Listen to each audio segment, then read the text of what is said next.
21 years ago on the May 15, 2000 episode of Raw is War. During a match between the Godfather and Crash Holly for the Hardcore Championship, D'Lo Brown ran down to the ring to join in and try to win the title. And when Godfather took him out over the top rope, one of Godfather's hoes scurried into the ring and covered Crash to win the Hardcore title, which forced a very confused Lillian Garcia to announce in a legendary Raw moment, the winner and new Hardcore champion, one of Godfather's hoes. But her run would only last 12 seconds before Crash rolled her up to win the belt back. See, I like a woman who knows what she wants and takes initiative. There should be a Hall of Fame induction in that woman's future, at least in the legacy wing. She later had a brief stint in TNA and was married to Al Snow for several years. 20 years ago this week, on May 10th, 2001, WWE and NBC jointly pulled the plug on the XFL. In a press release, Vince McMahon stated, "While we believe that it is an extraordinary accomplishment to have created a new professional football league in what amounts to less than a year's time, we feel that it is in the best interest of our shareholders and our partners to discontinue the XFL." They started out hot, over 14 million viewers for the first game, but it was a quick decline after that. A March 21st column in the Chicago Tribune reported that NBC's latest broadcast did the lowest rating ever for a primetime program on one of the four major networks, beating out previous lows set by the Jean-Claude Van Damme movie Time Cop and the movie Alice in Wonderland. WWE and NBC each ended up losing around $35 or so million apiece on the league, but that did not stop Vince McMahon from trying again last year. And that didn't end too well for him either. We'll see if The Rock has better luck when he tries to relaunch the XFL himself next year. 19 years ago this week on May 16th, 2002, Shoichi Arai, the promoter who took over for Atsushi Onita when he retired in 1995 as the head of FMW Wrestling, was found dead, hanging from his necktie in a park in Tokyo. He was only 35 years old. He started out as an assistant backstage in FMW, and he rose through the ranks to become the ring announcer and eventually the CEO when Onita stepped away. He cut out much of the extreme violence. He marketed FMW to a more mainstream audience. Basically, he tried to WWEize it. But interest waned, and a career-ending injury to Hayabusa, who he was building the promotion around as its next really big star until he was paralyzed in the ring, ultimately led to the company's downfall, and they declared bankruptcy in February of 2002. FMW was $3 million in debt at the time, with another $1 million that Arai owed to the Yakuza, which is never a good thing. His wife left him. He went into hiding. He had started writing a book about running FMW, dishing some dirt on Onita as a womanizer and other people in the organization, with the hope that he would make enough money to pay off the debt. Some of those chapters, by the way, they are available online if you search for them. But he felt the walls closing in on him. He decided to end his life. He spoke to Hayabusa on the phone. He explained to him what he planned to do. "I'm going to kill myself so my ex-wife," and I guess they had a child together, would get enough insurance money to pay off the debt. That was his plan. And Hayabusa begged him, "Don't do it. Don't kill yourself. There's other ways. We can come up with a better way to get the money." But it was to no avail. And on the morning of May 16th, Arai walked to Mizumoto Park wearing a business suit and hung himself with his tie. He was found by a jogger. His family did end up collecting on his insurance policy, but unfortunately, it still was not enough to pay back the Yakuza. And they continued to make payments for many years after that. 17 years ago this week on May 11th, 2004, Earthquake John Tenta publicly announced his retirement from wrestling after being diagnosed with advanced bladder cancer. He says, "This is Earthquake John Tenta, sending you some news about myself. I have read the rumors on some sites that I am to be in an ABC pilot. That is not true. It is either someone's idea of a joke or a site just making stuff up. Surely, though, there are other people more noteworthy than myself. The truth is, I am at home, having been recently diagnosed with advanced bladder cancer. I go through testing this week with treatment starting shortly after. This is not a sympathy plea, as I do not believe I will go out this way. I simply now must admit my dream that came true. A boy becoming a pro wrestler is now over. It was a great ride, and I thank all of my fans for their support throughout the years. My last WWE match was a dark match against one of my students in Orlando, Florida. My last wrestling match was last year in Japan with All Japan Pro Wrestling, the company I made my pro debut with. A fitting ending if I do say so myself. I have to make a special thank you to Vince McMahon for my earthquake days and putting myself on top of the world during my battles with Hulk Hogan. I will beat my illness and live on with my memories and watch as my children's dreams come true. God bless all, and thank you once again for helping to make my dreams come true. Signed, John Tenta. P.S.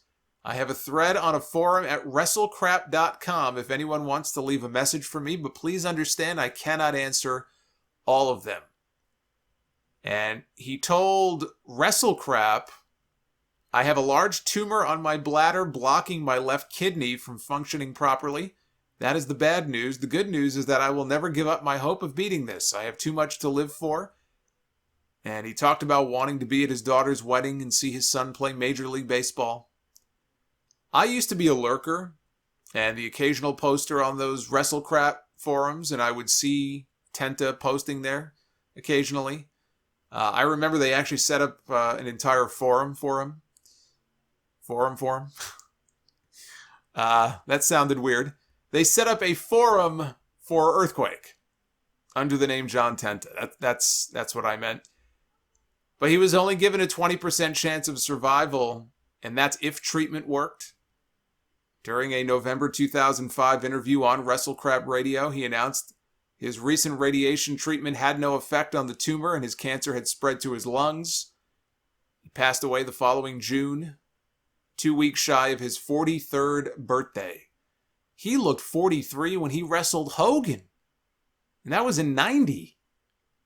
It's hard to believe he was only in his late 20s when he debuted in WWE. He always looked older than he was. 5 days later, on May 16th, 2004, Eddie Guerrero wrestled John Bradshaw Layfield in one of the bloodiest matches in WWE history at Judgment Day. Eddie had beaten Brock Lesnar to become WWE champion, then he beat Kurt Angle, and he needed a new opponent, but they were fresh out of heels on SmackDown, which led to a sudden character transformation for Bradshaw, who went from beer-drinking barroom brawler to J.R. Ewing cowboy basically overnight. It's like they flipped a switch. It was a tough sell, for a lot of people, to buy him as a challenger for the WWE Championship, but hey, enter Eddie Guerrero. Eddie was friends with him. He wanted to do what he could to help get JBL over. Eddie was even one of his groomsmen at his wedding. This was all around the time they did the segment on SmackDown where JBL went to the Mexican border to kick out a bunch of illegals. They did an angle at a house show with Eddie's mother where she pretended to have a heart attack. Now, if you believe Bruce Pritchard, she ended up having a legitimate heart scare where they thought she really was having a heart attack, and they had an ambulance take her to the hospital after the angle was over. But Pritchard is the only person I've ever heard say this. I don't know if Eddie addressed it in his book or not. You take some of the things that he says with a grain of salt, especially because, Pritchard says the heart attack angle was his idea. And yet JBL was on the After the Bell podcast with Corey Graves, and he said the idea came from Eddie and Chavo. So again, it really just depends on who you believe. During their pay-per-view match, JBL destroyed Eddie with a disgusting chair shot to the head outside the ring. It sounded like a shotgun blast. Eddie bladed, but he hit an artery, cut himself too deep. He came up bleeding a gusher. The crowd gasped when they showed him on the Titantron. You could just hear them. You could hear the reaction. Once they got back in the ring mat was drenched in blood, puddles of blood everywhere like a crime scene.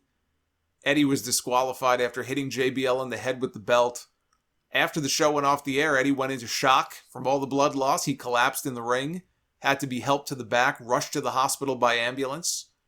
It took 16 stitches to close the wound on his head. And according to the May 24th issue of The Observer, at the hospital they suggested he get a blood transfusion, and Eddie said no. He turned him down. 15 years ago this week on May 15th, 2006, Mick Foley confronted his mentor, fellow WWE Hall of Famer Terry Funk, in the ring on Monday Night Raw. This was the week after Foley turned heel, joining his old rival Edge in an attack on Tommy Dreamer, which was to build to a Foley and Edge against Funk and Dreamer tag match at the second ECW One Night Stand pay-per-view.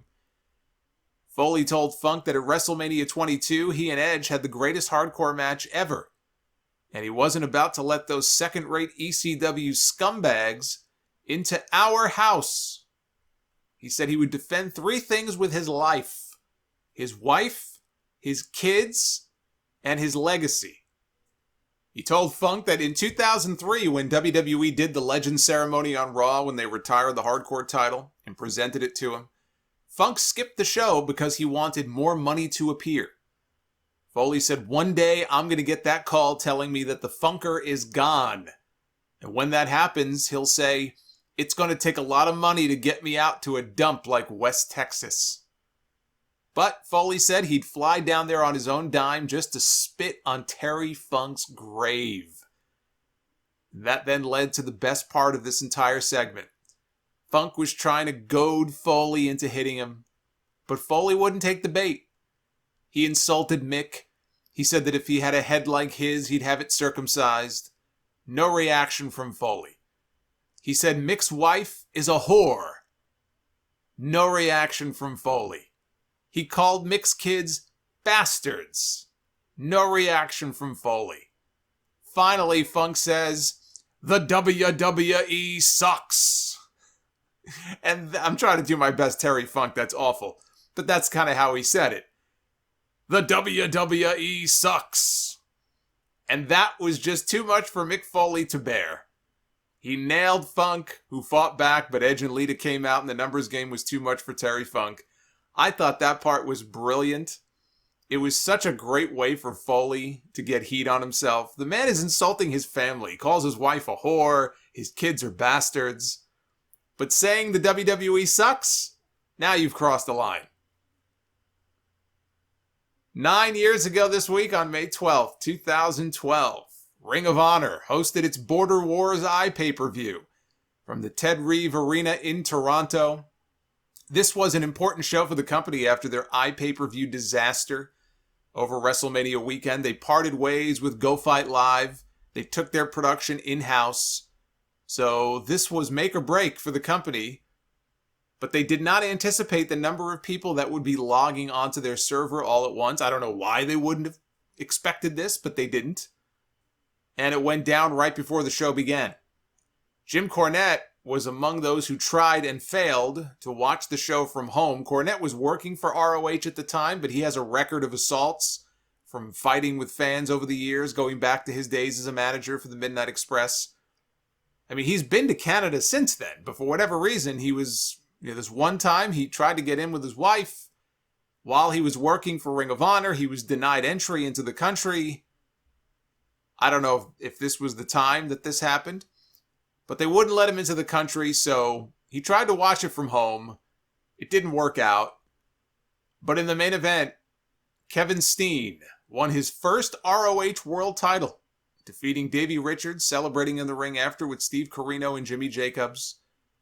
2 years later, to the day, WWE called to offer him a contract, and Kevin Owens would soon be born. And finally, 1 year ago this week, on May 10th, 2020, WWE aired its Money in the Bank pay-per-view, with most of the card airing live from the Empty Performance Center in Orlando. but with cut-ins to both the men's and women's Money in the Bank ladder matches filmed cinematically for the first time ever, taped back on April 15th from Titan Tower in Stamford, Connecticut. Asuka won the briefcase for the ladies. Otis won the briefcase for the men in a match where Daniel Bryan and AJ Styles fought into Vince McMahon's office with him in it.